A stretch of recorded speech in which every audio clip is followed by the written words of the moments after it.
Hey guys, welcome back to the Vanguard Wall. As we're doing this series on Master Sergeant Gregory Trent, I'm excited for this next portion of the story.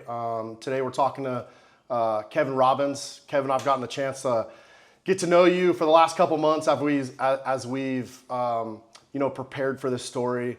Your help to me has been invaluable as you've explained the dynamics of not only special operations, but how team dynamics work, how the different positions on the team integrate, how leadership works, how some of the training works. So I really did get this full, picture of what an SF ODA is, of what leadership is, from the 10,000 foot view all the way to the 1 foot view. So I just want you to know personally that help and you spending, hours really talking to me and teaching me. And although I have a military background and I understand special operations, I wasn't in an ODA and I was in special forces. And so that, all those different leadership points, as well as, your outlook on the battlefield, not just on that trip, but your total sum experience has just been awesome. So I wanted to personally thank you on behalf of not only myself, my family, but also my team, for taking part of this project, and honestly just for your selfless service to the nation. You're still wearing the uniform, you're still leading, and so I just wanted to really take a moment to say thank you. Oh, thanks, I really appreciate that. So as we kind of dive into this story, the story about Master Sergeant Trent and ODA 3424, your perspective is going to be important. You were on the sister ODA. Dave really talked about how 3424 and 3422, which was your ODA that you were on, how you guys not only were co-located, but were really close kind of as a unit, both on that deployment, but even on the training workup to that deployment. But before we dive headfirst into the story, can you give our listeners out there just a little bit of background on you and kind of your upbringing and how you ended up there in 2012? Sure.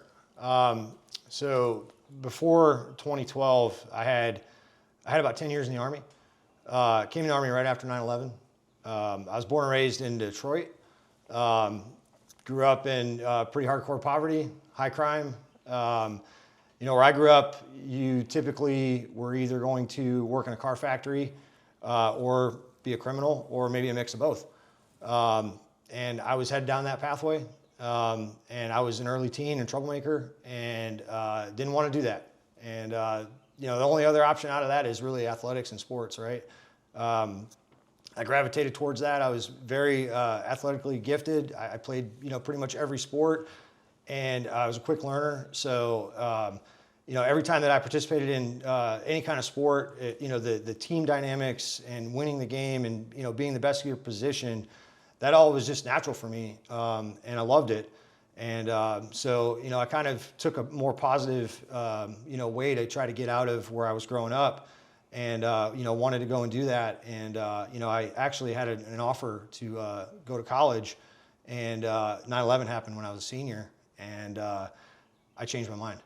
I wanted to join the Army, and I wanted to go fight. And I was right at that, peak age when that happened to, kind of split and either go do the college thing and get out of here, or come into the Army and, get out of here. And I really saw the opportunity in the Army with what had just happened to our nation.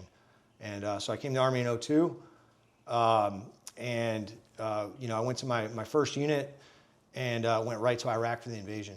It was brand new PFC. I had 9 days at my first unit. Came back from that deployment, and I did a PCS, a permanent change of station. Got promoted, became a team leader, and I went right back to Iraq again. I did another long deployment. I was a squad leader at that point. I was making all the promotions and everything fast, and getting all this experience and leading and doing pretty heavy combat in the early stages of Iraq. Did another PCS here to brag. Was an E6 platoon sergeant. Went back over again. There was like no dwell time. It was pretty much like PCS deploy, PCS deploy, PCS deploy. And that pretty much rounded out like my first 6.5, 7 years in the Army. all I knew was, pretty much PCSing and deploying and leading and fighting in combat, and a little bit of training in between. And I got put on drill sergeant orders, and I didn't want to do that. I did not want to go be a drill sergeant. We were still, heavy in Iraq. I didn't want to PCS again. It would have been a PCS to Fort Benning. I really just wanted to, keep leading soldiers, stay in the line, and, if I was going to deploy again, I was going to deploy again. But that wasn't in the cards for me because I got selected to be a drill sergeant, and there's no way of getting out of that, man. It's like, you're going to go do that. Talked to a sergeant major who said, hey, you got to call branch and, see what they can offer. And so when I called branch, the guy was like, hey, you got like 2 options, man. You sign a deck statement and like get out of the Army, or go try out for special forces. And if you get selected, like we'll delete your assignment. And I was like, okay, that pretty much narrowed my options down because I wanted to stay in the Army and I wanted to keep doing it. And so I went to the recruiter, that was on Bragg, and I said, I want to go to selection, and here's why. And the guy was like, you got to take a PT test. I was like, okay. I took a PT test, and then, it was like, okay, like when do you want to go to selection? I was like, I need to go like ASAP. And he's like, get all this stuff signed, like get this packing list and be back on Saturday. And I think it was on a Tuesday. And so I like ran back to the unit. I was like, hey, I need you to sign this, and like went and packed up all my stuff, and boom, I was out at Camp McCall, got selected, went to the Q course, and then showed up to 3422 a couple years later. And that was pretty much, I will call it the lead up until, being on 3422, and then, doing all the work that, happened, follow on from like 2012 and onward. This episode is brought to you by TitansArms.com, your trusted source for research-grade SARMs. These third-party tested compounds are formulated to support research into tissue selective activity, especially in muscle and bone. Titan offers free nationwide shipping, a wide selection in both capsules and droppers, and oversized 90 capsule and 90 ml bottles. Everything is compounded in the USA, raising the bar for quality and reliability. From the lab to your door, Titan delivers transparent data and premium service. That's TitansArms.com. Use discount code Vanguard10 to save 10% on your order. Was 3422, was that your first Special Forces deployment? It was, yeah. So I had 3 long deployments to Iraq prior. Conventional was in, light infantry, light reconnaissance units. Like I said, multiple PCS deploy, type of thing. It was always in light units. And then that was actually my first deployment to Afghanistan as well. So it was the first time in Afghanistan, and it was first deployment Special Forces. So what's that like, man? I mean, you're salty when you show up to Special Forces. You're a new Green Beret, but I mean, you're a dude that's had, and we talked in this prep, I mean, you've already had 3 gnarly combat tours. Mm-hmm. What was that transition like, showing up to Special Forces, knowing that, you're back in the game, you're going back to war, but it's going to be different. You're in not only a different unit, but with, different people that have a different skill set. What was that like for you? So one of the things that I really loved about Special Forces from the start is like people are valued for their capability. We have people that come in from all different walks of life. And it's not just, a seasoned line guy. It could be an 18 X-ray that, had a master's degree in chemistry. Like I'm actually thinking of people that like I served with, with those type of backgrounds. People, that are professionals in Wall Street, 27, 28-year-old home builders and contractors that just decided to come in and go to this thing. And then, a guy like me who had a lot of, light infantry and reconnaissance experience, was a platoon sergeant, in combat. But again, everybody gets treated based on the value that they bring to the table, to the team. And so, I didn't really get like the whole typical new guy treatment because when I showed up, it was pretty well known, that I had that background. And so, I was value added in the sense of my experience. Like I was the guy right away that knew everything about a 50 cal, could teach small unit tactics, could, be a primary instructor for cross training on the team, and not just my MOS that I had just acquired, but like the background I had prior. And I think that's what really makes an SF team unique, is that everybody's got all these different experiences, and then it just all comes into like max value added for the team and for what the team needs, for the train up and for the mission. Yeah, just as we've developed this story about Greg, and as I've learned at the different pieces of the puzzle from not only his ODA, but also from you and your ODA, it really is crazy how all the different backgrounds and people's, all their different walks of life, how that, brings together this like super fighting force that is an ODA of all these sum total experiences, personal and professional, and then your job work experiences to become a super effective fighting force. What were your first impressions of Master Sergeant Gregory Trent when you met him, and how did your relationship develop over the course of your deployment together? I immediately thought Greg was an awesome guy. I showed up pretty humble because I felt like that was the first time in my career that I was in an environment where I had to work harder and try harder because I was surrounded by just professionals. I was surrounded by people that were just physically superior and intellectually dominant and had senses of humor, and were personable.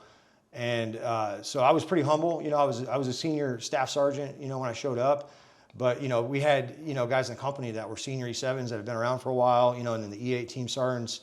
And Greg was essentially a senior E7 who everybody in the company really enjoyed talking to because he was approachable. He had a great sense of humor. He was very intelligent, like no ego.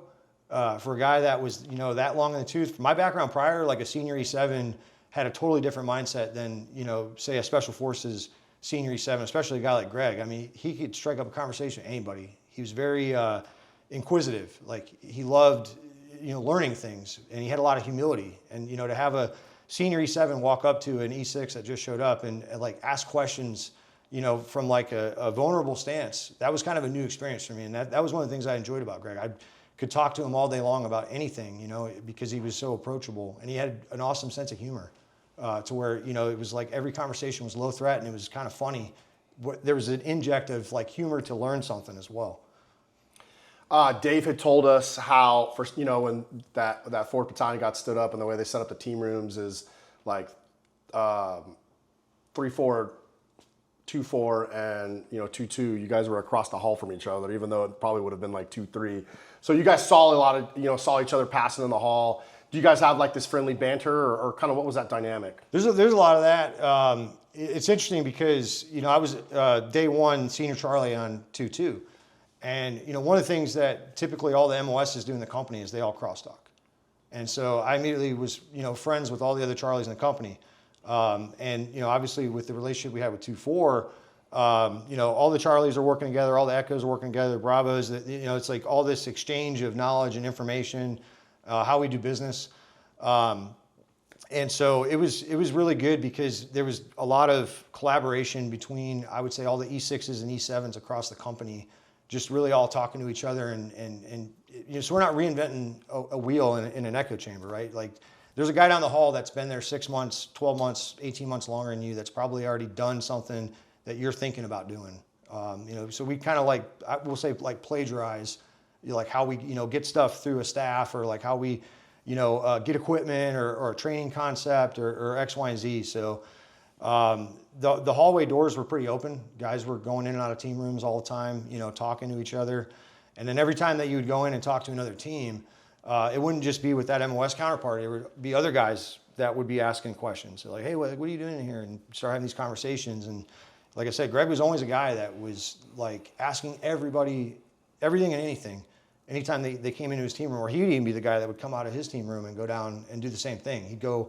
He was like best friends with my Echo, who then became my Fox. And then it was interesting because he was the Echo who then became the Fox. And so every time he'd come down and he'd talk to Cameron, he would ask other guys in the team room just all kinds of questions. So it was just a really good relationship. Was that normal in your experience? And you have a lot of time in Special Forces, that company dynamic. Was that normal in other companies based on your experience, or was that something very unique to who you guys were at that time? It ebbs and flows. I would say that from that initial experience, it kind of set the bar high for me. I've seen seasonal change where team dynamics change, leadership changes. Some teams can be very like secular. They don't want to be, bothered, or, they kind of like keep their doors shut and we don't know what they're doing.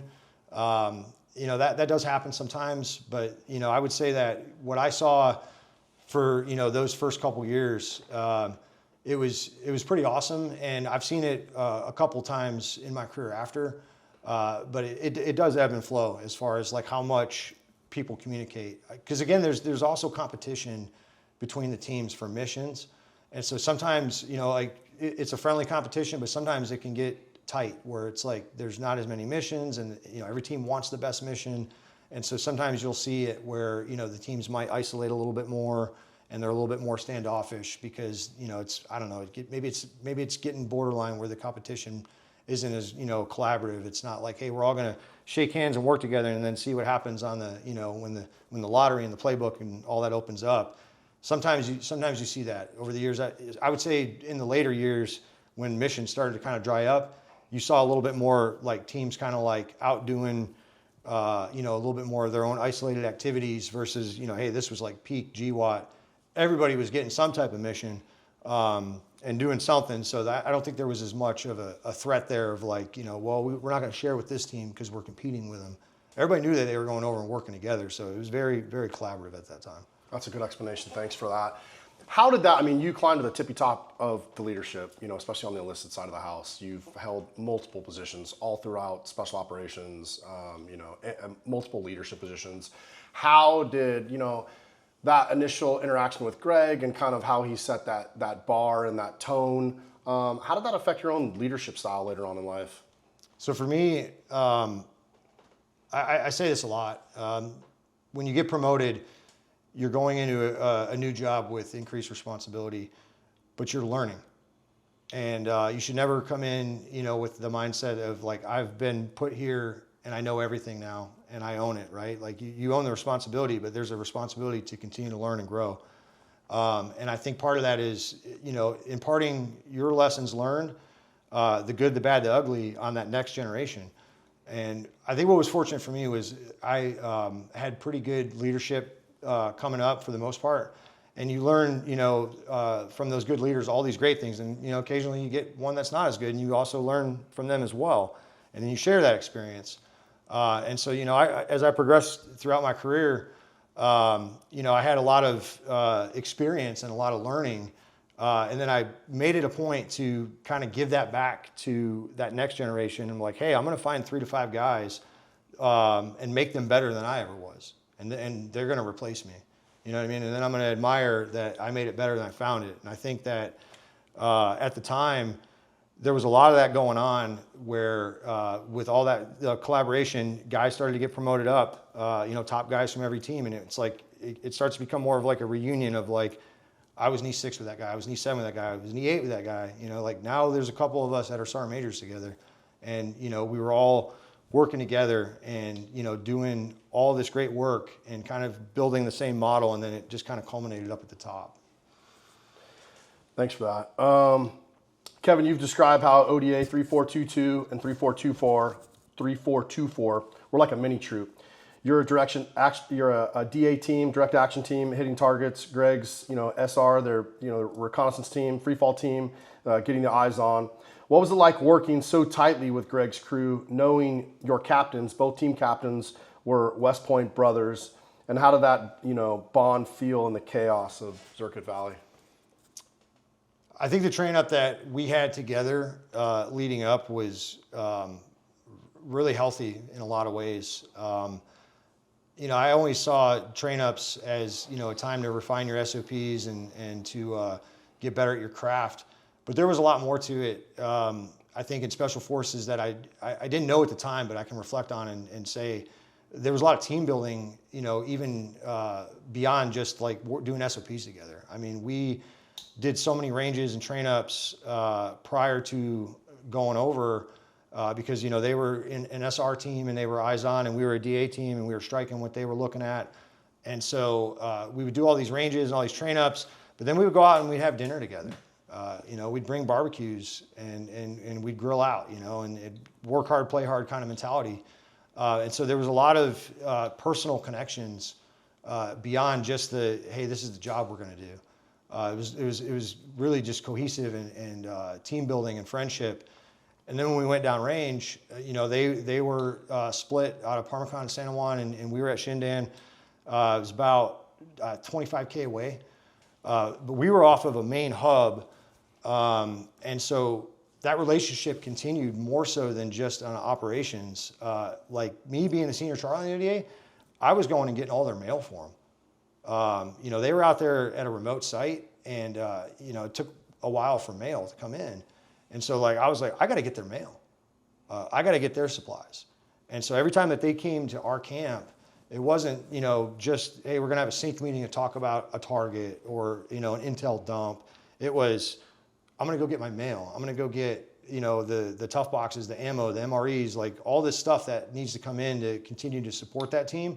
All of that was a part of it. So it was just, I would say, way outside of what you would normally think, you know, just like, hey, we're doing ops together. Like we trained up together, we did ops together, but there was even just like basic life support. And, you know, if their phones were down and they couldn't make a phone call, they'd come in and they'd use our, you know, phone or internet, you know what I mean? There was just, everything was shared. It was very much like a family kind of like community between us and them for the entirety of that trip.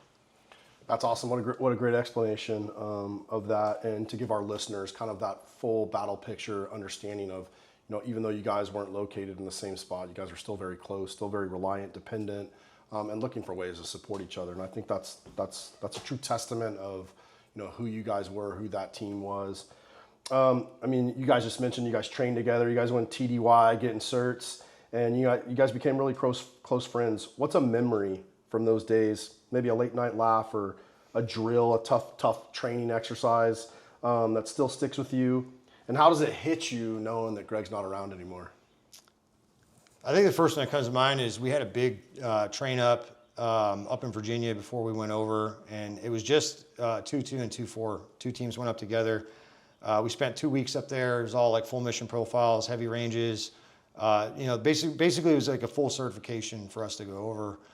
And, you know, there were obviously times where we'd go out and we'd get dinner, and Greg was always this like sense of humor. You know, it could have been a 90-degree, you know, 18-hour type of day. It was like, hey, like, we're all just going to go out and like get some cheeseburgers because we're zapped and like we got to do it again tomorrow. And, you know, guys are grumpy and guys are pissed off, and here comes Greg. You know, he's just like, hey, what's up, guys? And like roosters his hair up, and, you know, like everybody starts laughing. You know what I mean? He always could like defuse, you know, all the A-type, you know, hot-headed, like I'm pissed off about today kind of stuff. He always had a way of lightening up the mood.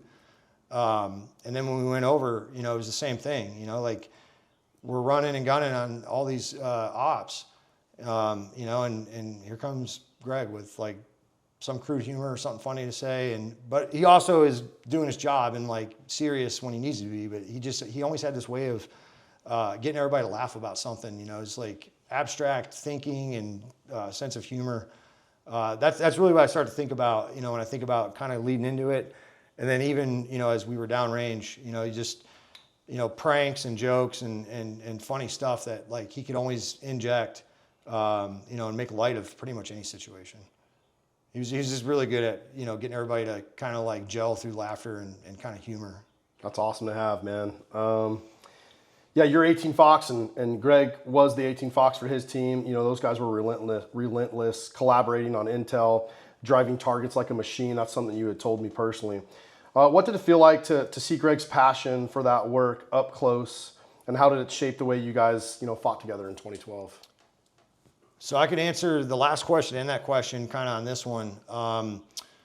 So the last picture I have of Greg and I together was standing over an IED that I detonated.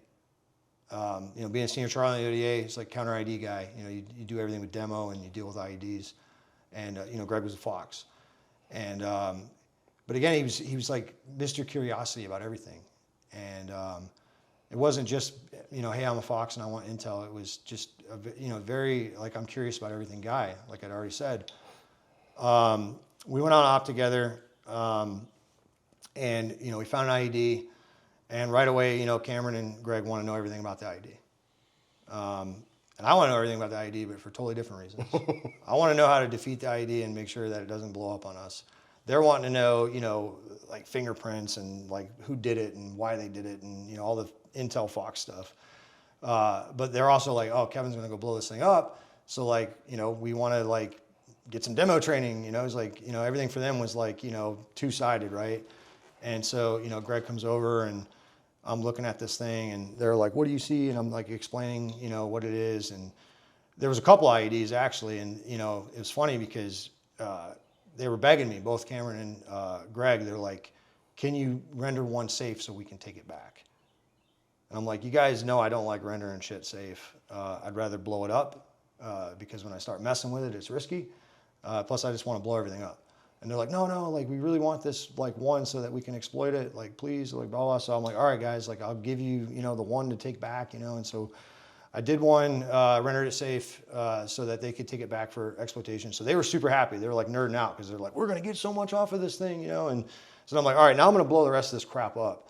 And Greg was like, "Well, I want to watch you do it." And like, da-da-da. So he comes over and he's standing there and I'm rigging it up and he's watching everything and I'm explaining to him what I'm doing. So it's like this, I don't know, it's crazy to think in like combat scenario, like I'm doing the thing, but like I'm teaching and like talking and like they're learning and like wanting to, see all this stuff too. I'm like, man, you guys just have a thirst for everything, right? I'm just trying to get this shit blown up. And so I got it all rigged up and, we got back and we blew it up and then they wanted to come over and they wanted to check out the blast site, and all that. Of course, I'm going to go do analysis to make sure everything's detonated properly.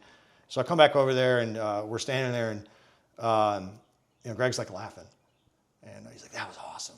And he's like smiling. He's like so happy because we got to blow all this up and he's got his rendered safe IED that him and Cameron are going to go exploit and send back. And, a picture was taken.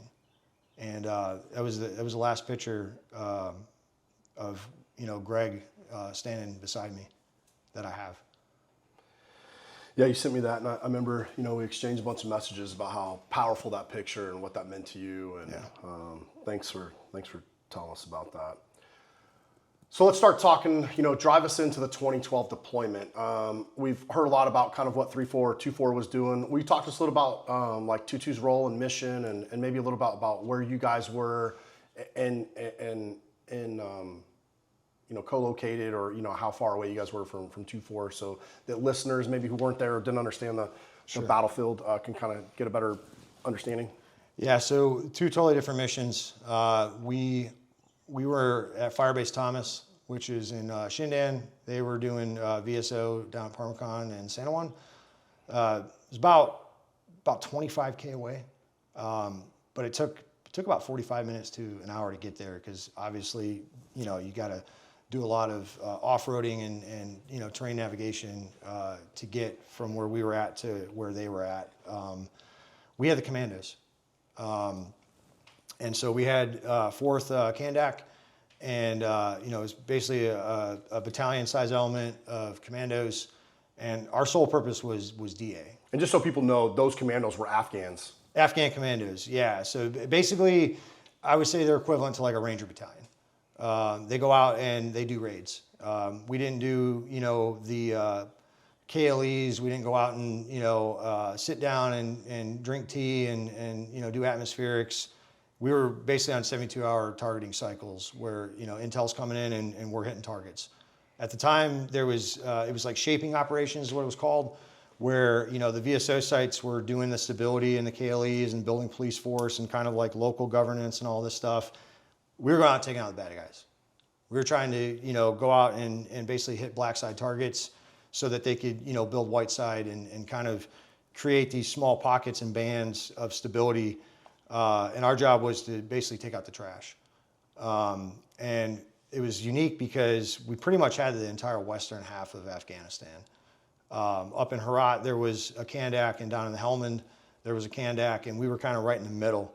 And so, we were pretty much stretched all the way from going up into Baghdis to all the way down into the Helmand, and, taking out targets so that these VSO sites could better thrive.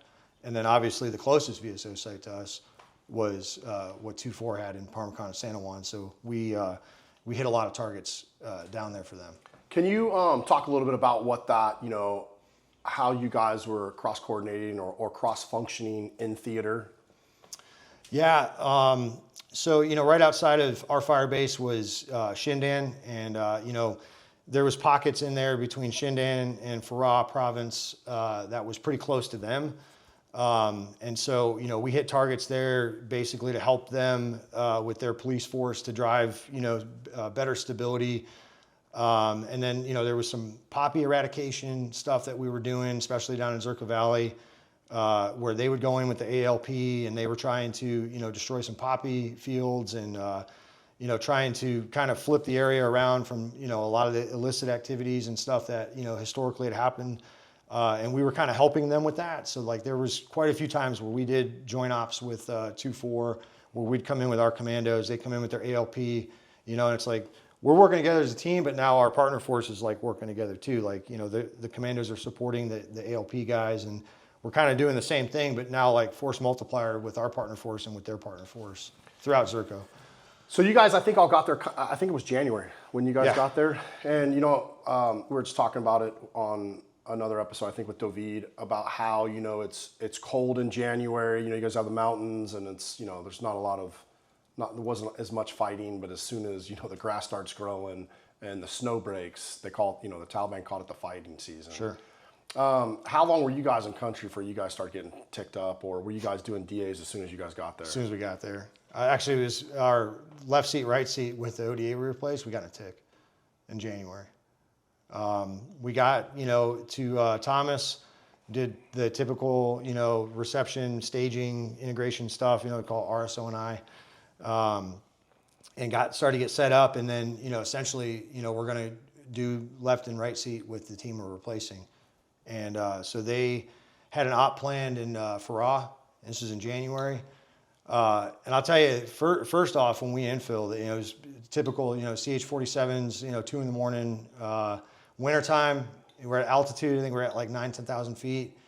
I was used to fighting in Iraq, and I was carrying way too much stuff.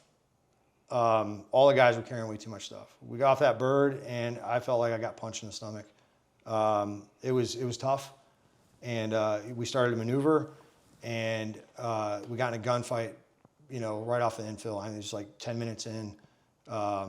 We got in a huge gunfight, and then it just evolved into a tick, and it was basically you know, before sunrise, we were ticked up for like 3 days, and that was the first op. That was, you know, in January. So for us, I mean, there wasn't, the whole entire deployment was a fighting season. Just so my listeners out there know, a tick is a troops in combat. That's pretty much declared on the radio as soon as, you know, you guys, you know, you get engaged by the enemy, and that's what's called out over the radio. If I back up just a little bit, I remember Dave telling me, and it's been talked about a little bit. So, you know, Dave and Greg, I guess you guys had planned for the eastern part of Afghanistan where 3rd Group had been traditionally placed, or I think the battalion was getting placed farther different, and then within I think 2 weeks of the deployment, it changed to I think Western Afghanistan. Yeah. Did that affect you guys as well? Were you guys initially? Big time. So the entire battalion was going to set up the SOTF in the east. And, you know, we actually were told we were going to P2K. That was where we were supposed to go. And then it was like, oh, just kidding. Everyone's doing all that stuff, but like you two teams are going out west. And you guys are going to be in SOTF West. And we all freaked out because we'd already, you know, kind of done, you know, we do like PDSS, you know, this like pre-deployment, like site survey, and like we talked to the team we're replacing. So there's a lot of this like, you know, reconnaissance of like, and forward thinking of like what we need to do to be successful on a deployment. Well, all that was out the window. And I remember my Fox especially, like, he's like, I don't know shit about what's going on out west, you know, and I'm freaking out because I'm like, I don't know what the camp looks like what kind of generators they have, like what the, you know, electricity is, you know what I mean? Like we had no idea what we were going to fall in on, but we were completely geared and set up, you know, for success for all the homework that we had done for the spot we were going to be in the east. And 2-4, same thing. Like they were like, yeah, we're going out to these like 2 shitholes out in the west. We don't even know how to spell them. And oh, by the way, we have like a week or 2 now to like try to figure it out. And so I remember I was sitting in like Incirlik, Turkey, because we'd already, you know, been wheels up. And we stopped in Turkey, and I was literally at night like trying to do as much like homework as I could to figure out like any kind of gaps that I was going to have when I got on the ground at Thomas. But it was, I mean, it was tough.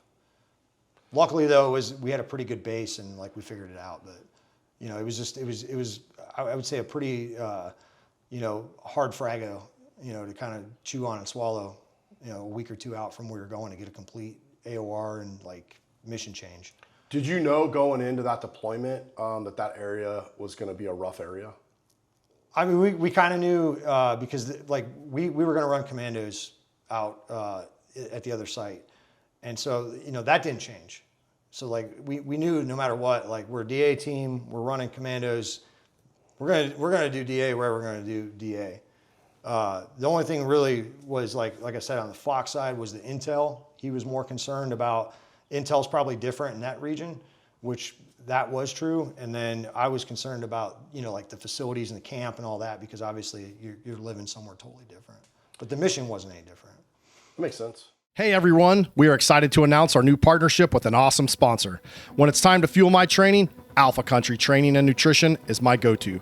Founded by former Green Beret Spencer Lewis, Alpha Country crafts elite supplements to power warriors and athletes through the toughest challenges. They've got clean, effective supplements for endurance, strength, and recovery, plus apparel that actually performs. Whether you're grinding out early mornings or long miles, Alpha Country helps fuel that mission. One of their flagship products, Stay Ready Endurance, is a game changer, packed with cluster dextrin and mod carb, a premium, fast-acting, and slow-releasing carbohydrate source that keeps you fueled throughout your duration of your training. It's packed with blueberry and goji berry powders for natural antitoxin protection, has a full multivitamin blend inside, and also has electrolyte support through Himalayan pink salt and potassium. Clean, easy to digest, no bloating or heavy sugar crash that keeps you hydrated and energized during grueling workouts. Whether you're rucking in the heat, crushing high-intensity workouts, or training for Special Forces selection, this intro workout formula prevents fatigue and keeps you in the fight. Every ingredient is hand-selected for maximum performance because Spencer learned in the field, generic supplements just don't cut it. Alpha Country's entire line is built on transparency and quality, helping you recover faster and train harder. Ready to lead by example? Go to thealphacountry.com and use Vanguard 20 for 20% off your first order. That's thealphacountry.com, code Vanguard 20 for 20% off your first order. Power up and stay fueled with Alpha Country. Your body, your community, and your country deserve it. That 10-month trip for you guys was pretty brutal, to be honest with you, based on what we've talked. You guys did over 200 ops. You guys running helos, hot landings. You guys were running commandos on, you know, red, amber, green cycles. So you guys are hitting targets. You guys are still training them. You know, you're running them. Plus you guys are doing your whole intel mission. You know, you as a Charlie, you know, there's IEDs going off everywhere. How did it feel to have, you know, Greg and, you know, 3424 out there kind of as an anchor with you guys? Especially you guys are dealing with, you know, cold. You know, it's really cold when you guys get there. Then it just gets hot, like super hot, because people don't realize that part of Afghanistan. I mean, that valley was kind of cool, but you guys are near the desert, man. Yeah. I would say it was really comforting to have our sister team 2-4 in close proximity for, I mean, just a lot of reasons.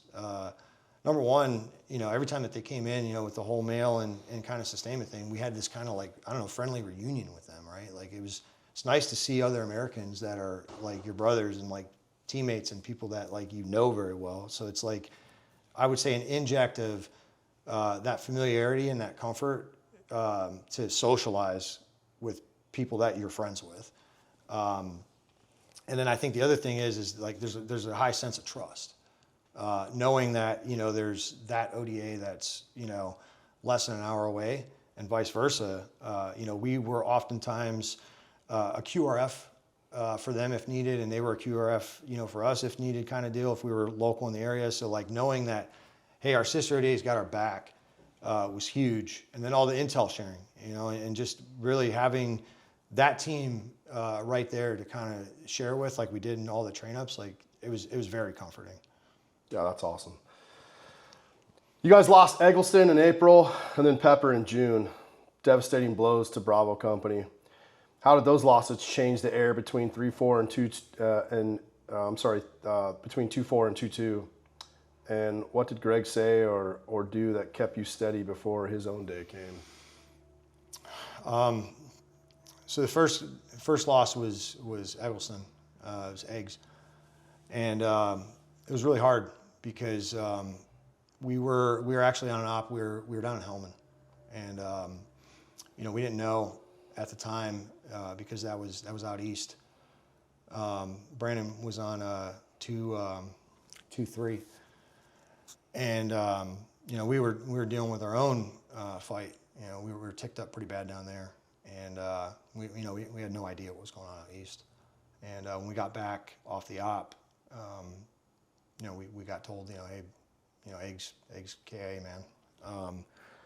They hit an IED in a M Razor, and he was killed, and 3 other enablers were killed, completely vaporized the M Razor, and it was really hard. It was really hard for everybody because he was right down the hall. He was Echo on 2-3. We were all E6s, E7s together, and very similar to Greg. Like he had a sense of humor. He was a prankster. He used to pull pranks on all the other guys in team rooms and stuff, and it pissed us all off. It really did. That was the first loss in our company, and I think everybody was like, we want to get back out there and we want retribution. And 2-4, the same thing. And this was in the spring. This was in April. And so kind of like you had mentioned about the grass growing and the fighting, at that point, like we had been, in multiple ticks basically from January until April. And obviously we came out dominant. But that one, it felt like a loss for everybody. Even though it wasn't on our team, it was in our company, and it was, the first KA in our company. And so, us on 2-2 and the guys on 2-4, it's like, we got to fight harder. We got to do more intel. We got to go out and get more targets. This can't happen again. There's not going to be another one. And this is a game of like, none of us go down and all of them go down every time. It really just kind of upped the seriousness and just like how we felt about conducting ops. Like everybody just wanted more ops, more targets, and wanted like full retribution for that. Pepper passed not that long after Egleston, and does that continue to ramp? You guys both as a team, but in that area, I mean, is that something you guys talked about, or is it something where everybody just put their head down and just worked harder? It was the same reaction. Brandon was a good dude. He was a young guy. He went down in June, a couple months after eggs, and it was the same reaction. It was just like we want more targets. We want to fight more. We want to continue to take these guys out and prevent any of us from going down. Kind of the way you describe your team to me, man, is you guys were kind of like the sledgehammer, dude. You guys were craving targets, craving more targets after every hit. How did Greg's like quieter, they had the more VSP role, training the police, running the patrols, helping them with checkpoints. How did that balance your guys' chaos? It was, they were aggressive. Like 2-4 was aggressive. They were getting after it down there pretty hard.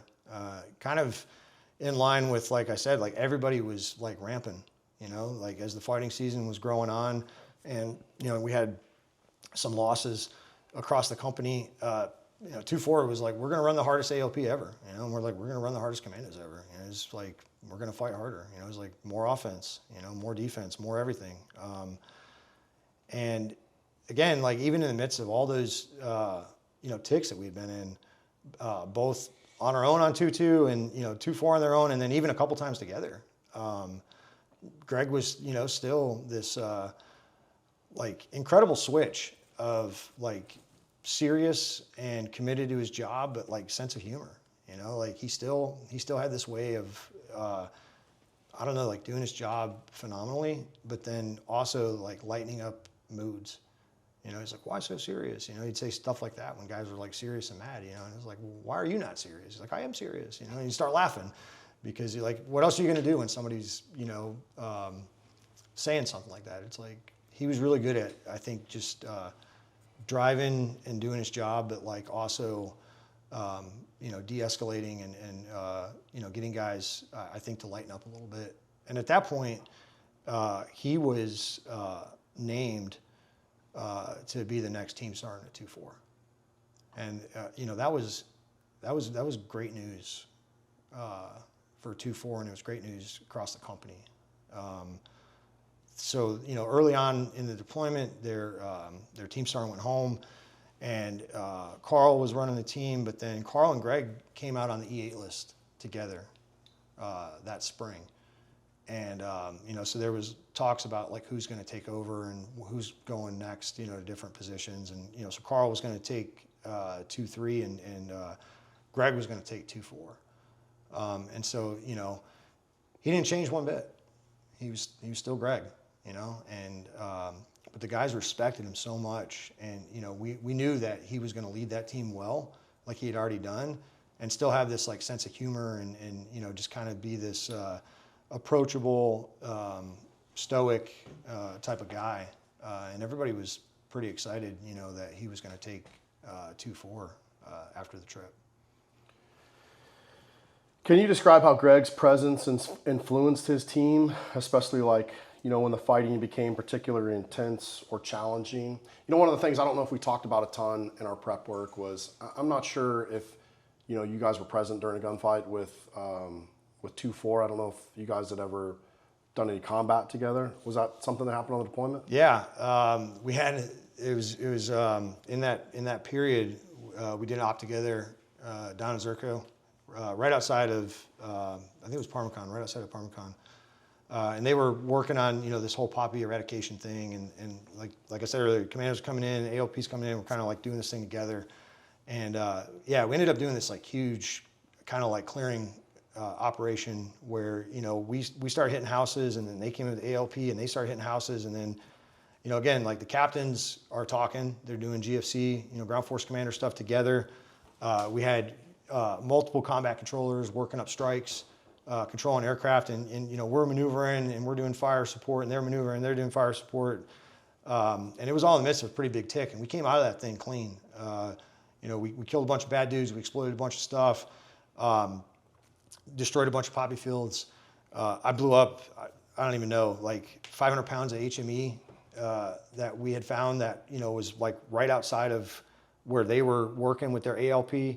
So like their entire ALP force was like super happy. They were like, the commandos came in and like this dude just blew up all this stuff that was going to be IEDs on us. So that was actually a huge win. That was like kind of like this big joint kind of like tick thing together that down in Zerkoh in the springtime. How did Greg's presence, if you can remember, like, affect his team or affect how they fire maneuver, fire supported, or whatever, man? Like, what was his kind of presence on that team from your vantage point on a sister team? Quintessential Red Hat, and that's kind of the territory that comes with being 18 Fox with the intel. So he had all the intel, stuff, but then also the guy that would Red Hat a lot of the contingencies and like a lot of the like thinking like the bad guy type of stuff. So he presented a lot of this like most dangerous and most probable course of action stuff, and then as guys start to talk through like what they're going to do and how they're going to do it, because he also was a tenured guy. And had so much experience leading up. He's also the guy that not only is like an 18 Fox, but just overall like, well, what about this? And what about that? And what about this? And what about that? And he had all these kind of like branches and sequels. And so he would push guys to think outside of the box. He's kind of like the pusher of like, hey, I need everybody here to think a little bit differently or think a little bit more about all these other considerations. And so that's one thing I do remember about some of those ops was like he presented a lot of information, but then he would also like pull guys to like think a little bit beyond like what they were initially thinking. That's awesome. What a good thing to have. As we get closer to talking about that day and what happened with Greg, what is your last kind of memory of him? A moment you shared with him, or the last conversation you had with him, if you can remember. It was definitely when we blew up that IED. That was the last time that him and I were together, and having conversations. The last conversation I had with him after that was when he was shot, and that was a one-way conversation. If you could go back to that moment, you guys are sitting on that field. I mean, he's, sucking up that knowledge of you getting ready to pop this IED, and, you're being able to grab one out of the ground so they can go back and exploit it. And, you're kind of sharing that moment with him, and he's telling you, oh man, that was cool. If you go back to that moment, knowing it could be, it could be the last time you talk to him, what would you say to Greg? I don't know. I really don't. I never thought that when I had a conversation with him, it would be the last one that I would have. I don't even know if I could think of what to say to somebody if it was, this like known terminal goodbye. I really don't. It was business as usual with Greg, it was business as usual with everybody until something changes. Yeah. I don't even know how I would, think or act or respond if, I had any way of going back in time,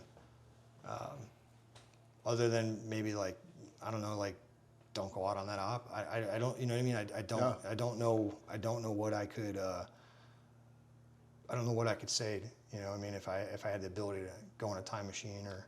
Well, that's the thing I like about this podcast and kind of the way I do it. There is no right or wrong answer, Kevin. This is just, me posing the question, because I do think sometimes the listeners, even my own self with some of my own friends that I've lost, there are sometimes you think there are, times you can find words, and there's other times there is no words, man. And it's just one of those moments. So thanks for even entertaining that thought for us.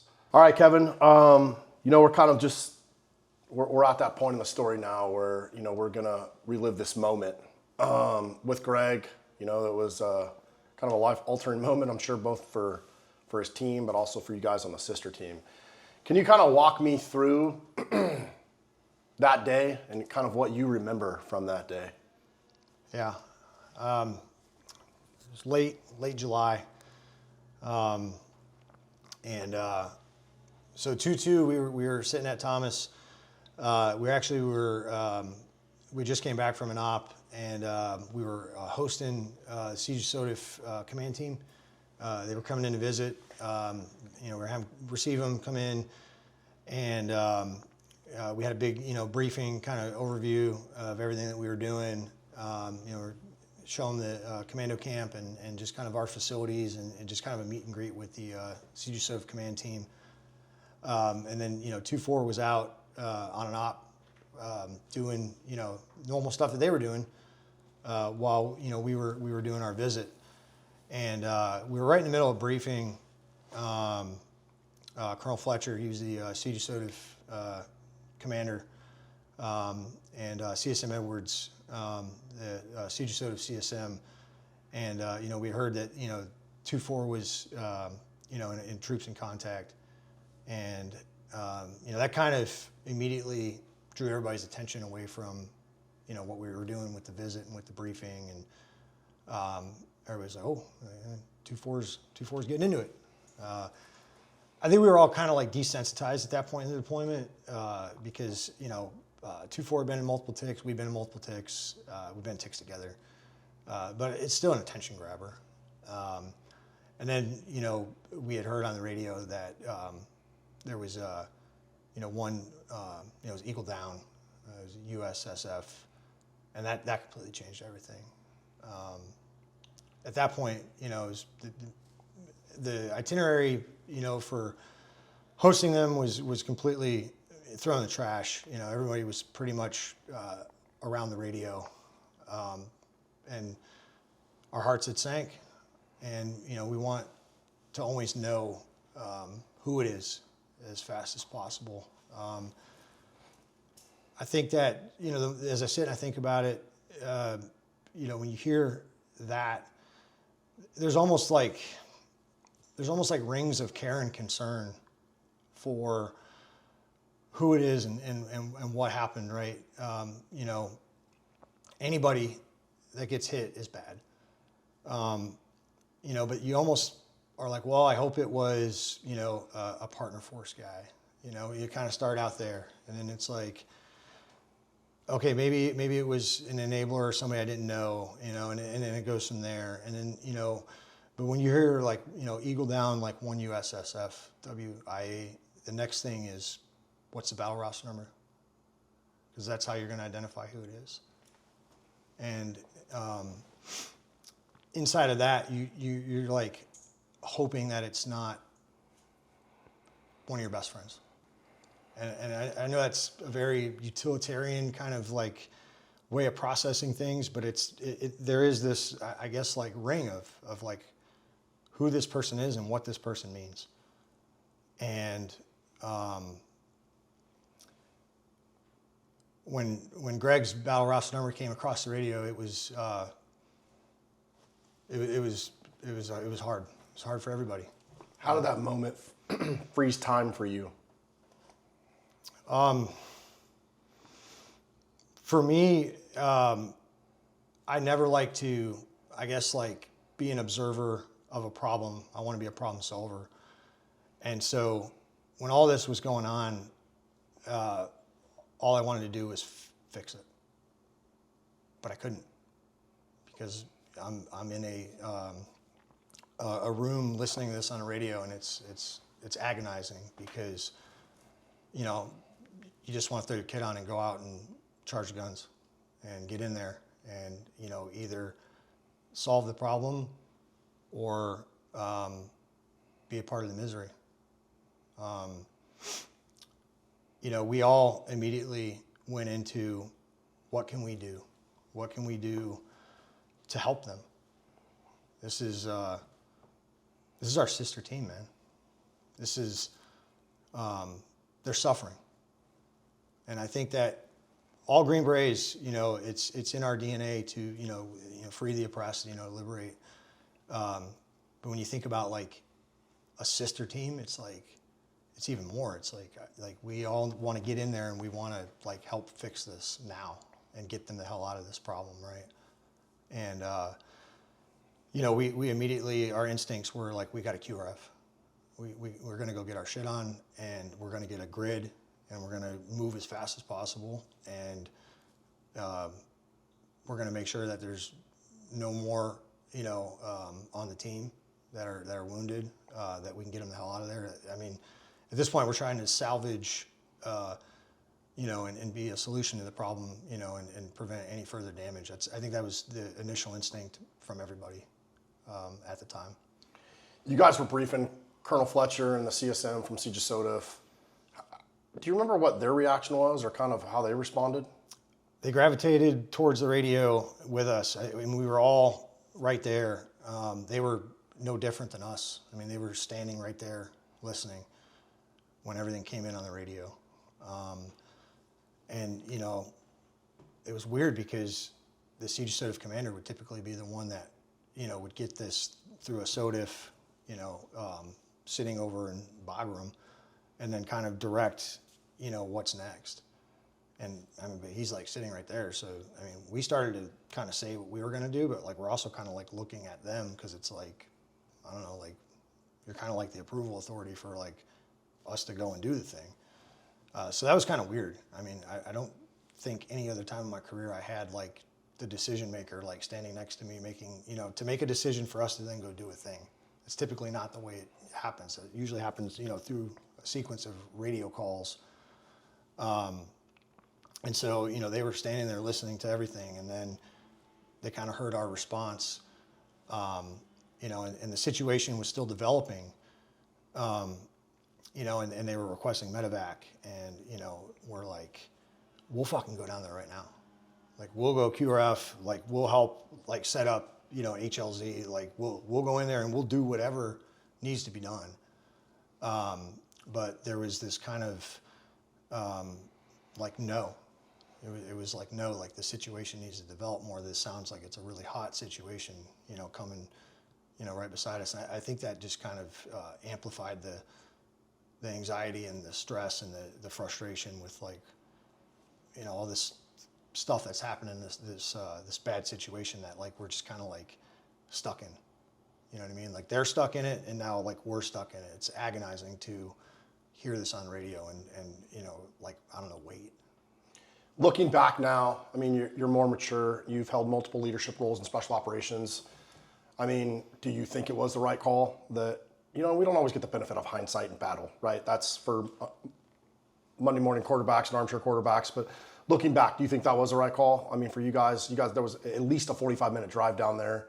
You guys faced the possibilities of IEDs, and what are your thoughts now as you look back on that? Not necessarily to, talk bad about the commander or not. I'm always curious as a former. I'll answer that. I'll answer that, candidly. Like I kind of mentioned earlier about sharing lessons learned. Throughout my whole career, I still reflect on everything, from way back, as a PFC in Iraq in 2003 to, as being on an ODA and on the 12 trip, right? And even beyond that. I don't think it was the right call. I actually think, being that, I led multiple echelons past that and managed situations, as a decision maker, and I still to this day think that the call should have been, yes, we should have QRF'd. And, what we would have done or, could have done is got moving and, stopped at a last cover and concealed, set up, something outside of, that kill zone that they were in. And then maybe, get some follow-on guidance, or have some aircraft or whatever it's going to be, but like at least been forward staged, as close as possible to either react, quickly to move in or help direct, them to get out. But we weren't able to do any of that with, this, no, it's going to firm up, and you're going to sit here and you're going to wait for that to firm up. We could have had, the ability for the situation to develop while we were on the move from our camp to where they were at in their tick. That's my opinion of what I think, should have happened or could have happened. Thanks for that insight, man. I mean, especially you being there and, being on a separate team, I think your insight's, invaluable. Talk to me about what you guys did do. We threw all our shit on anyway. We got told we weren't allowed to launch. Didn't stop us from running down the ready room and putting on everything and firing up radios and, doing like we would normally do. We were pretty much a coiled spring at that point. We had everything ready. All the trucks were turned on, all the radios were up, all the guns were ready. Everybody was loaded out and ready. It felt like 10 seconds. It was probably 10 minutes. But yeah, that was at that point we were ready, and waiting for this decision to launch. As that decision comes down, you guys aren't launching. I've gotten to know you as a person. I can only imagine your frustration. I think the Medevac initially went to Firebase Thomas, did it not? It did. So they came in, they touched down, and essentially it was, hey, it's too hot for them to go all the way to the HLZ that was set up. And that's, again, where we were screaming. We're like, we'll go. Like, we'll go and either blast a corridor for them to do a ground and get him out, or like we'll go do a patient handoff and get him. Like, we will go in and do something. Whatever the fuck it is, we're going to go in and do it. Because, again, it was more frustrating that, like, the helos had touched down at Shindan and, like, we're not going. I mean, and we even were screaming at them. We were screaming at everybody. So I didn't realize that. So the Medevac birds get launched and they actually land at your firebase and won't go into the actual tick to recover. Yes. Wow. Yeah. And so, we were yelling at them. We were, yelling at the siege sort of leadership. I mean, and we were just like, what are we doing here? What are we doing? Like, they are out there right now. Like, what the fuck are we doing here? And I can't help but wonder too, as I look from the outside, not part of the situation, you're not only frustrated, right, because you want to get your buddy off. You're also like processing like, well, what if this was us? What if we were out there? Would you guys not send help to help us? So that had to have been this like almost feeling of paralysis. I don't think I ever once thought of it that way until you said that. I just, me personally, I can't ever like think about like, I don't know, like what would that be like for me if I was on the other end of it? I don't know. Like for me, it was all about them. To be honest, every every time I've ever been in a situation, that's been bad, and I think most guys can relate to this, like you lose any sense of like what it is for you. It's all about them. For me, like I didn't care what was out there. I didn't care if there was 500 of them, 5,000 of them. Like I just wanted to be a part of getting them out of there. I had no concerns for me whatsoever. And I never really thought about the inverse of like, what if the, shoe was on the other foot? I mean, no matter what, when you have, brothers and teammates that are out there suffering and, you're told you can't go, it's excruciating. I can't imagine, man. When 3424 roared in with Greg, you guys set up the corridor. You guys rushed into the Delta station. Carl was knee deep and dealing with Greg. What's the image of Greg you can't shake from that day? And how did it feel to touch him, knowing that, you were pretty much going to say your goodbye? So we ended up actually breaking outside of the wire without approval. I mean, we essentially opened the gates and we did push out a little bit. Once we had, heard that they were pulling out and coming our way. And then we all kind of collapsed in, 2-2 and 2-4 collectively. And it was at that point, it was like all about Greg. And, Carl was with him the whole time, doing great 18 Delta work. And all of us were just pretty much like, where do we fit in? What do we do? Anything and everything, right? I mean, guys were consolidating sensitive items. Whatever Carl was directing, from the medical point, like, you need me to hold a bag, you need me to, you need more first aid, stuff, like everyone's assisting in every way.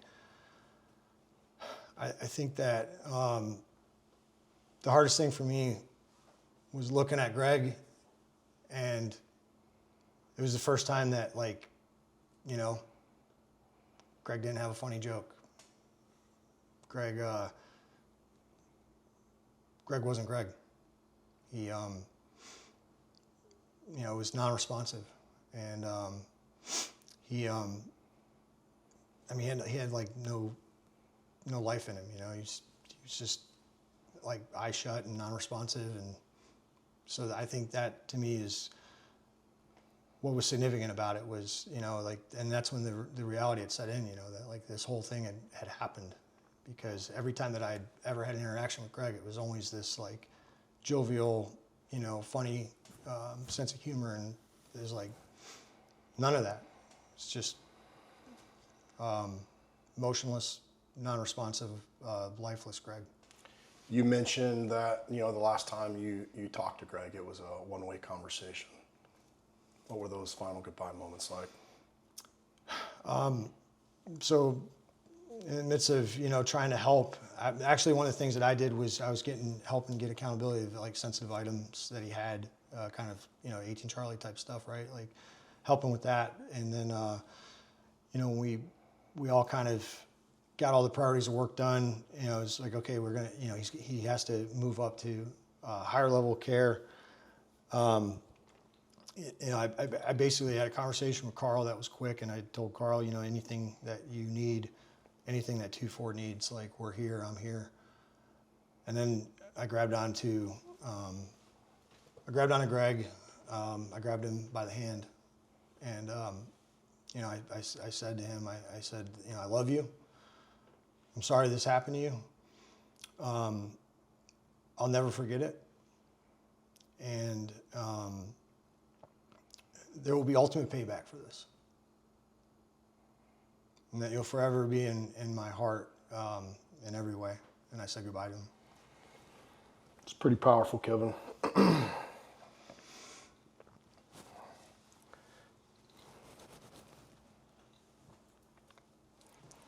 Carl stayed with Greg, but you watched him lift off to higher care. What was it like in that moment? Standing there with 20 guys, staring at the docks, realizing he might not come back? And how did that silence settle over you? I think when he lifted off, it was this sense of like loss. I mean, ultimate loss. You know, he's gone. And he's not coming back. I think that at the time, you know, you're immediately like, if he does live through it, I'm not going to see him again here. He's not going to, you know, go home and magically come back over in like a month or two. Like, he's gone. And I said to myself, like, I don't think he's going to make it. Because again, I mean, you know, I think he had like an APGAR score of 1. He was not responsive at all. And so when it lifted off, I remember saying to myself, it's just like, I am never going to see him again. Never going to see him, you know, back in a team room, never going to see him in, you know, any kind of formation, never, you know, he's not coming back here. And then the hole that had with the team, I was thinking about 2-4 as a whole. I'm like, you know, they lost their Fox, and like, he was going to be the team sergeant at 2-4, you know, and they had already sent home that first team sergeant, you know, and it's like, and now Carl's flying out with him, and, you know, Carl was the team sergeant, you know, and it's like, what does that do to 2-4? You know, that was kind of the initial thoughts, is like 2-4 shut down. And then as soon as I processed those thoughts, it went right back to what I had said before, like, just total retribution, man. Like, I don't want to take my kid off. I want to wait for the sun to set, and I want to go right out there, and I want to go find these motherfuckers and kill them all. August 8th, Greg's gone. His wife ends up, you know, pulling the plug from his life support. You'd already said your goodbye at Thomas, but hearing it was final. What ripped open again, and how did that news echo through the rest of your ops? We were kind of in a little bit of a stand down. You know, after he had lifted off, we kind of, you know, had our arms around the rest of 2-4 there at Thomas. There was some conversations between us and you know, 2-2 and 2-4, and with the Siege Assertive Command team that was like still there. We were just wanting that op. We wanted that op, and we did get the op. We got the op within, you know, within 48 hours, maybe 36 hours of when, you know, Greg went down. We wanted Zerkoh, man. We didn't want to go anywhere else. Don't tell us we're going somewhere else. Like, we know for a fact that there's significant enemy forces there, and like, we don't want to give them time to displace. We don't want to give them time to maneuver anywhere else. Like, we want to go in there and find, fix, and finish these bastards. And so yeah, the next op was about 36 hours after that. And you know, yeah, we're definitely gonna. I want to peel that op open, but kind of before that, man. Like, I know you and I talked when we were prepping. Like, one of the things you told me is, like, after that, you wanted every target in Afghanistan after that, you know, to be that nail in these dudes' coffins. What did it feel like to channel that rage into this next op? And how much of Greg was riding with you as you guys are flying in those heels? You know, that's all we can think about. You know, and that whole deployment for us was you know, kinetic, and it was DA, and it was you know, these targeted raids. But this one meant more. You know, this was like the, you know, revenge tour. To go in there to the same area and seek out and destroy, you know, the people that were there. And so, you know, we went out, and I mean, it was bad. I mean, we took a hot infill going in, and you know, I was first off the ramp, and I was always the first guy off the ramp. I always controlled, you know, my element, and gave all the calls, you know, the 1 minute, 30 seconds to go, set the apex. And, you know, birds were getting shot at right when we came and crested over. You know, when we touched down, they were throwing hand grenades at the HLZ. When I came off the ramp, our combat controller was already working up strikes from the back of the bird on the first compound, and they were throwing hand grenades from the first compound when we came in, and the birds immediately had to get out of there because they were going to get shot up. I don't normally ask a lot of war stories, man. I'm aware of the community, and you guys aren't war storytellers, but this is a part of the story. Although this series is set to celebrate Greg's life, and I want to continue to do that. I also do want to talk about the retribution that you guys gave that day, because it is a part of the story, and it's good to hear how what happens when you mess with American Special Operations, especially what happens. And I'd like for the listeners to hear what happened that day. You're talking about on this op? Yeah. Yeah. So, as far as like Greg with us, yeah. I mean, at that point, it was like Greg and Eggs, and Brandon, like all three of them were with us. You know what I mean? Like this one is for all of them. You know what I mean? Like I said, we wanted to burn Afghanistan to the ground, man. Like we wanted everything that was bad in Afghanistan, and we wanted to just slaughter everything bad in Afghanistan. And it was like, there is no fucking way that we were going to lose another guy in this fucking company. Not on this team, not in this company. Like, it's not happening. We're not. And, we went in, it was hot. And, we immediately took the fight. And, we did what we do best, and we were very lethal. We were highly trained. That point, we were the most motivated, like the highly motivated piece. Like we were highly motivated beyond anything, fighting with like pure love for our lost brothers and for the living teammates to prevent that. And also, thinking that, hey, this is in 2-4's backyard. And, so it was all of this, I guess, like retribution and like justice for them.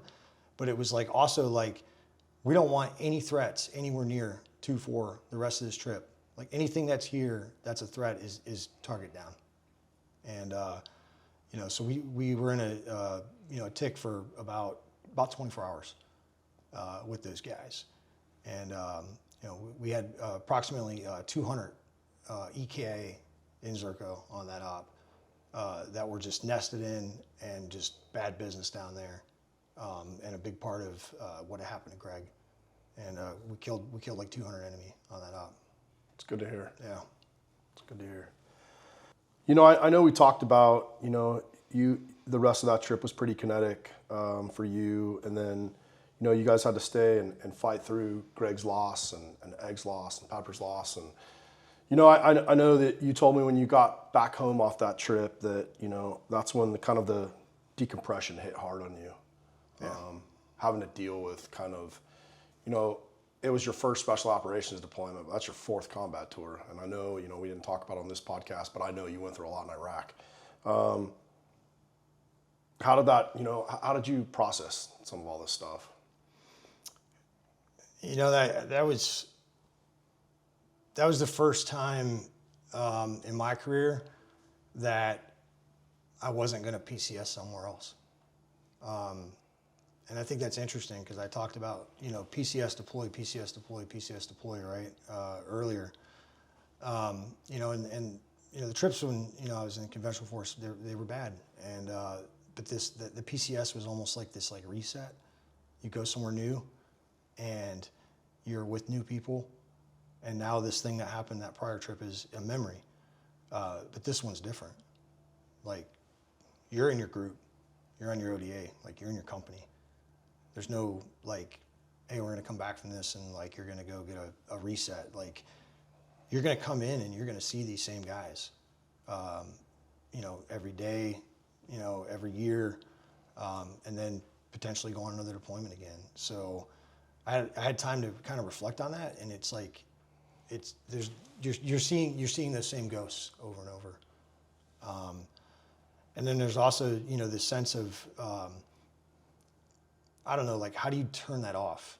How do you come home from that and turn that off? But again, there's no reset. Like in the past, you turned it off because you PCS somewhere new and you started over. Like this was every day you're going to go into work and you're going to think about the same events because you're serving with the same guys and you're still in the same team room. And so that adjustment was way more difficult than any other time in the past.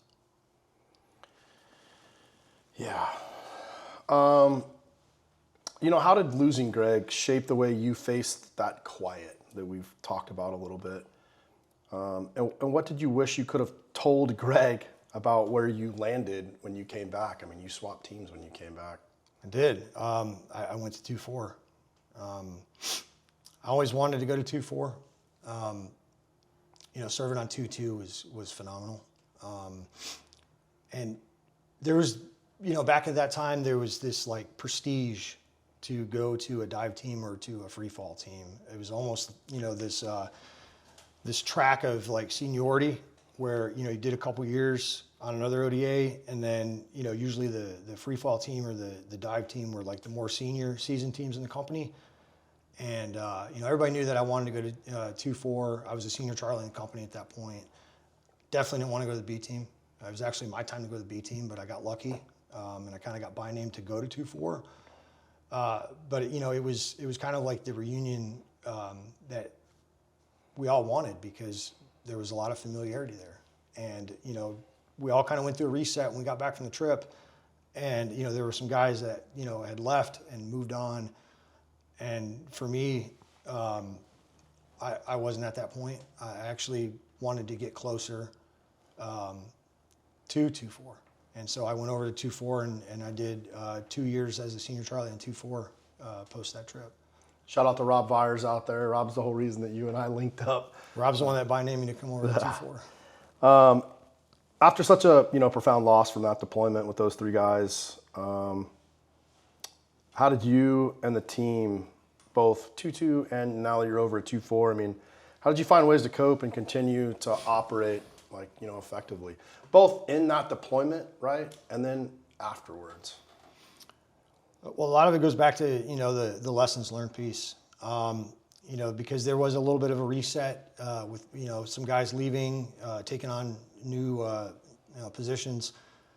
Some new guys that came in that did not go on the trip, that were fresh out of the Q course, and so there's always the honoring of the fallen. There's always a memorial sense for any team that loses anybody, and so that was a big part of 2-4's culture from then on.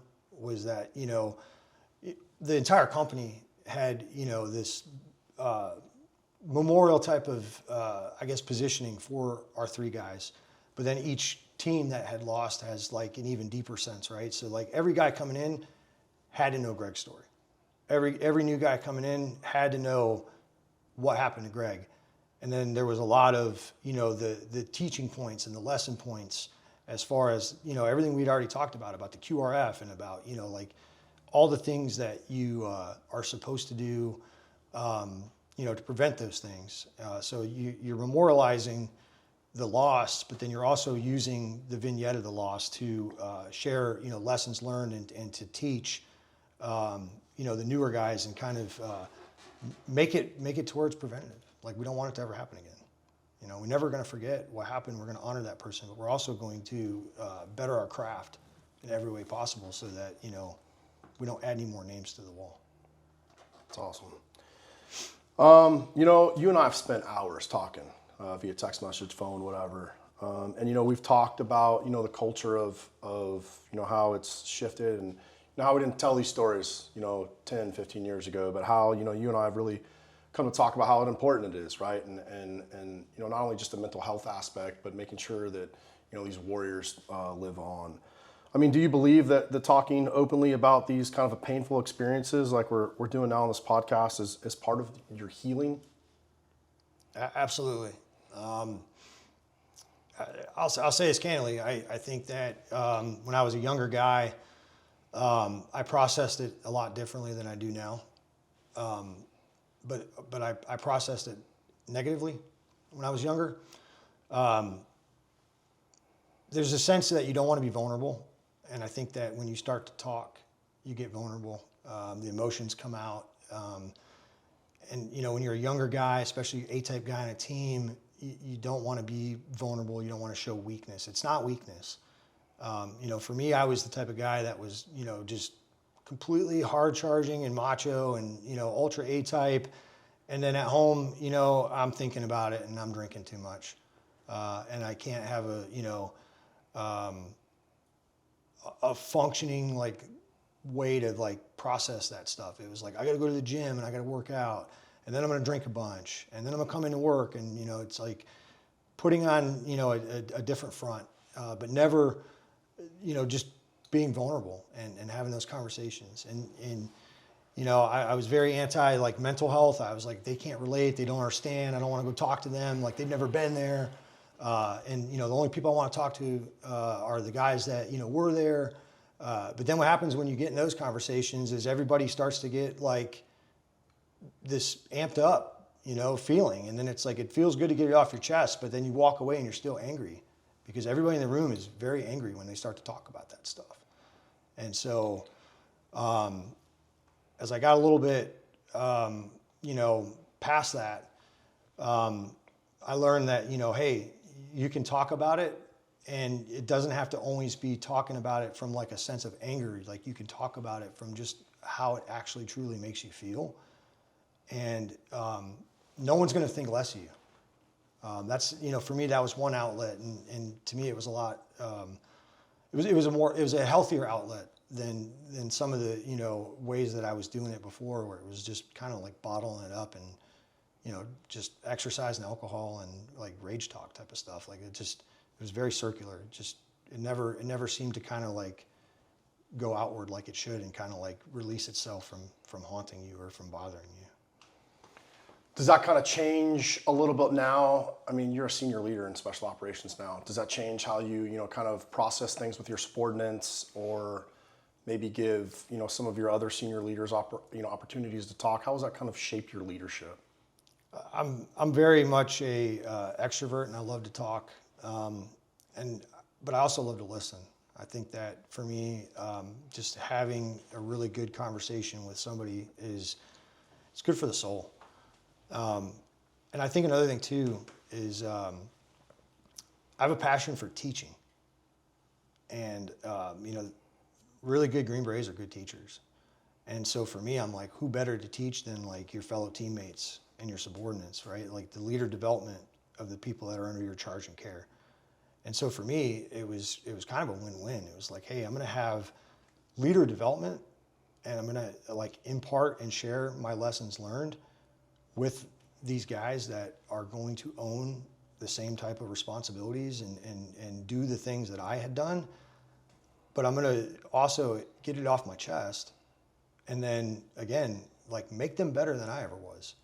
Like they're going to hear about what happened to me, and then they're going to craft up an approach or, you know, whatever it is off of that story that, in my opinion, hopefully will prevent it from happening to them. And so I think that, you know, for me, like that kind of became my outlet or like my passion. And then, you know, after the 2 years I was on 2-4, I actually volunteered to go to the Special Warfare Center to be an instructor, where then I really got to share a lot of stuff with students too. So it wasn't just, you know, teammates, it was with students. And then I got promoted, you know, was a team sergeant. So then it was, you know, and then just kept moving up and, you know, with promotions and responsibility. And it's like every single time I took it as this opportunity to train, coach, and mentor every single person that was under my care, including officers too. You know, like you have to advise officers as you move up and you become a senior NCO. You know, you're managing and leading, you know, all your subordinates, but you're also advising officers. So like sharing those lessons and sharing those experiences with them is equally as important, because it shapes how they make decisions as officers. And so for me, you know, that was the most important thing for me, was like leader development, or just, I guess, total people development across, you know, whatever formation I was in within this community. Now, a Command Sergeant Major, Kevin, you've got kids, stability, a degree, you know, some of the things that Greg never fully got to see, I guess. If you could sit with him one more time, maybe over a beer, what would you say about the man he was and the life you've built since? I couldn't talk about myself. if I had any time with Greg, I'd want to hear everything that he used to say. Maybe that's cliche, man, but Well, it's a powerful statement, Kevin. I don't think that I could ever look him in the face and say anything that's prideful to me, knowing that it's something that was taken away from him that he doesn't have and that he lost. And so I don't think that I could ever say anything. I would just want to listen. Thanks for that response. What do you wish people knew or understood about Master Sergeant Gregory Trent as a person, not just as a soldier? He was more than any soldier when you think about soldier. I talked a lot about his sense of humor. He's very intelligent. I think that inside of every uniformed service member is a person first, and they all have a very unique identity. And again, it could be an 18-year-old that's like right out of high school, or it could be a 30-year-old. But for a guy like Greg, like he was different. He was everything you would expect from a Green Beret. He was everything you expect from an NCO, from a soldier. Like all those stereotype, like quintessential, like what you expect is there, right? But then there's Greg. And, it was this, just thirst for knowledge and inquisitive and sense of humor and approachable and easy to talk to and diffusing situations. I think that's what's really important when you look at the legacy of Greg is that there was so much more to him than, just what you would expect. It was all this extra stuff. Like he was a guy TDY, if you were out that, again, could just get everybody to lighten up and relax when they were stressed out about stuff. And I think that every team needs that. Every team needs that because that is a gift that like very few people have, in this environment. Looking back now, how has knowing Greg changed your perspective on service, leadership, and sacrifice? I'll say one thing. I talked earlier about the persona. I was always the A-type fight first guy, and I still carry that. I think that's my default personality. But, one thing that I learned from Greg, and I think I've applied more in my senior years, is to have a little bit of a sense of humor. And not every conversation has to be brass tacks in business. Sometimes it's okay to BS a little bit and lighten the mood and take a little bit of time to, be a human first and just have conversations about life with people. I'd say that, Greg was probably the first guy I learned that from, to be honest. And that was, 14, 15 years ago, 15 years ago now that I saw a senior NCO that didn't always have to, direct and knife hand and task, that he could get all these things done through, an approach that was uniquely different than what I was accustomed to. And I think now, I reflect on it a lot, and I'm like, you can lead and you can get stuff done in a lot of different ways. And he was probably the first guy to show me that.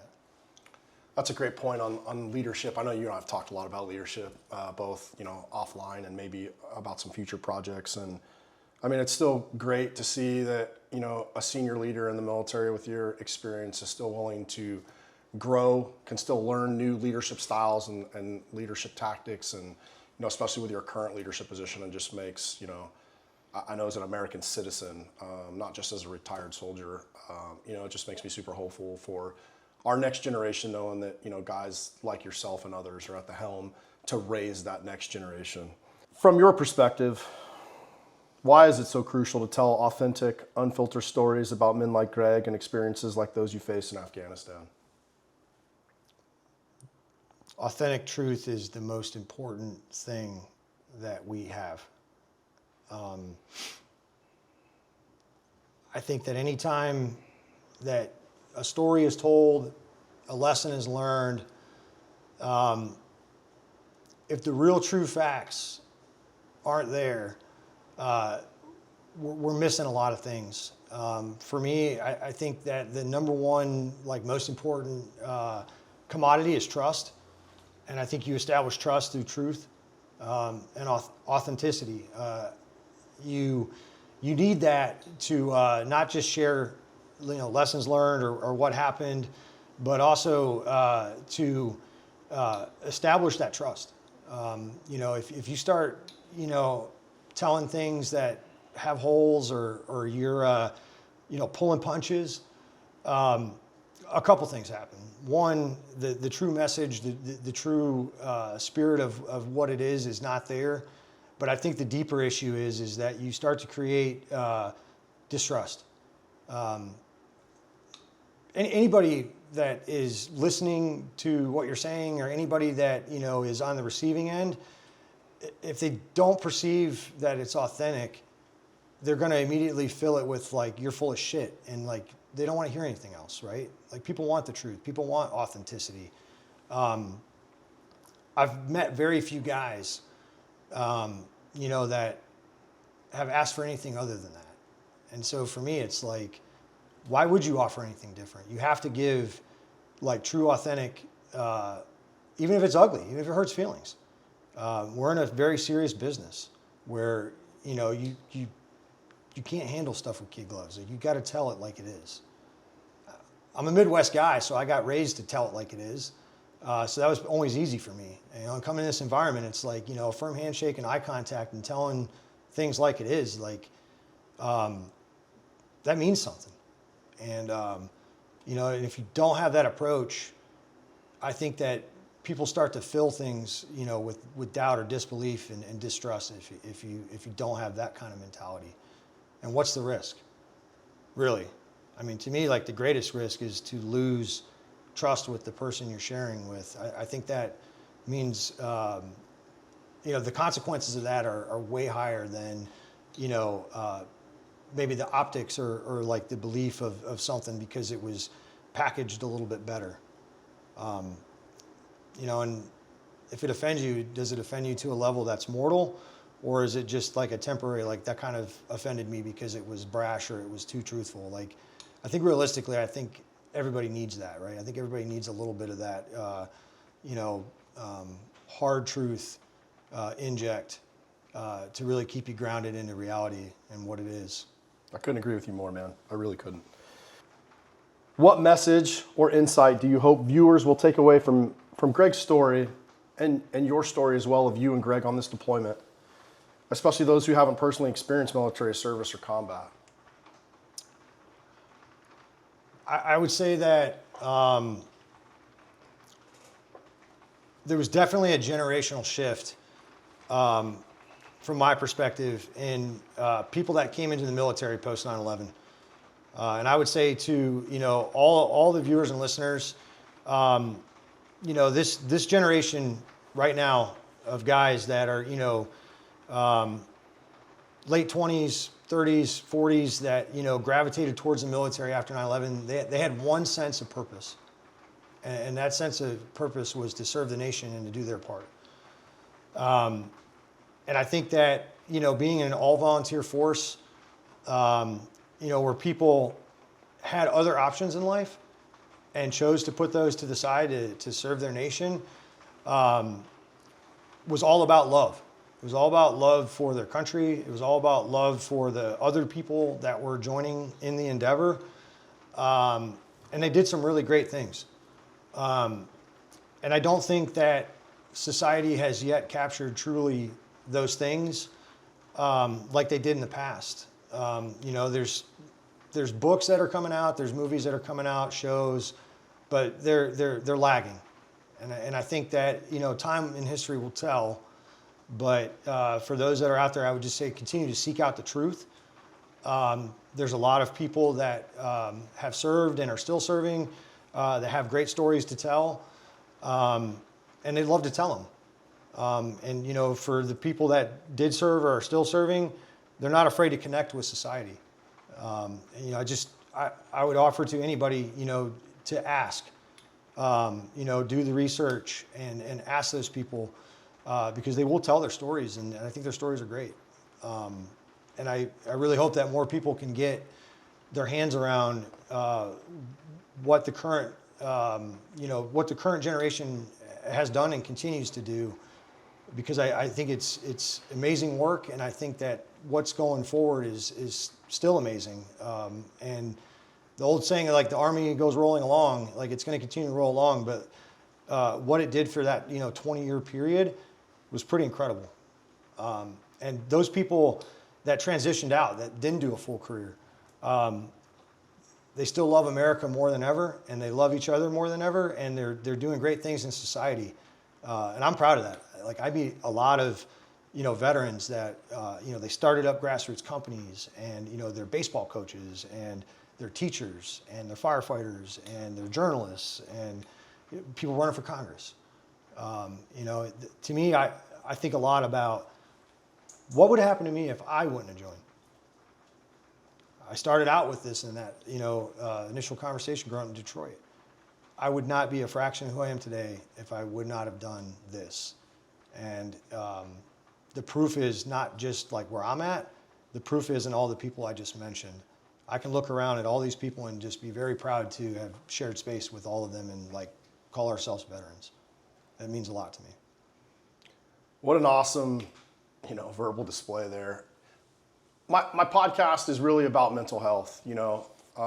This story is unique. This is a separate series we're doing within our podcast, but most of my regular Vanguard Wall podcasts are stories about mental health and courage, and we've talked a little about that. The last thing I want to end on is what would you tell somebody out there, veteran or somebody maybe still in, that's struggling, that's had some of these experience lost, whatever, what would you say to them as they're out there struggling? Number one thing is, do not take your own life. It kills me. It kills me, man. Like, I mentioned earlier about, listening to these things on the radio, right? And thinking to myself, like, how terrible that situation is. It's no different when you hear about a veteran suicide. It's like losing somebody again, right? And so, like, I plead with every single one of them, like, don't do it. Don't do it. It is not worth it, right? Like, whatever that moment is that you're feeling, you'll get through it. So, like, you got to call somebody, you got to talk to somebody, you got to get it out. The effects of taking your own life impact everybody. It impacts all the veterans. All the veterans. We all sit here and we're just like, why? And that's from like way outside. You start thinking about their families and you start thinking about their friends. It's brutal. So I would just say, up front, like, don't do that. Talk to somebody, talk to a teammate, talk to a fellow friend, talk to somebody that's in your community, to admit, like, hey, I'm thinking this and I need help, right? Like, that's that sense of vulnerability, right? Like, it's okay, because you'll recover from that, and then you'll grow from that, and you'll live on. And I think that really the last thing is like, I talked about this generation having a sense of love for the nation, right? Like, there's a lot of people that want to help, whether they served or they didn't serve. I've met a lot of people that didn't serve that just want to help veterans. And so, again, like, if you isolate yourself and you're in your own head and there's no one else there to talk to and there's no one else to pull you out of it, then now all the decision making is on you, and any mistakes could be on you, and it could be that mortal mistake of hurting yourself or hurting someone else. I had this conversation with Dave, and that's a thing that veterans do a lot. They get out, especially SOCOM dudes or guys that have spent a lot of time in service. They get out, they go hide in the woods or isolate themselves. Yeah. We were never meant to be alone, man. So find your tribe, find your people. As we close this up, man, I just want to thank you again. Thanks for being vulnerable, for having this conversation. I know this wasn't easy to relive that. It's been awesome to get to know you. I know, we've got a long form podcast coming up with you. I'm super excited to get your story out. It's an amazing story. So, I just kind of want to give a plug to that that's coming out down the road. So thanks again. Thanks for being vulnerable. Thanks for having this conversation. Thanks for sharing this story. So this legacy of Master Sergeant Trent lives on. Thanks for having me. So for all you guys out there, man, I mean, stay tuned and continue to follow along with us on this journey, man. Stay safe out there. And if you can't be safe, be violent out here.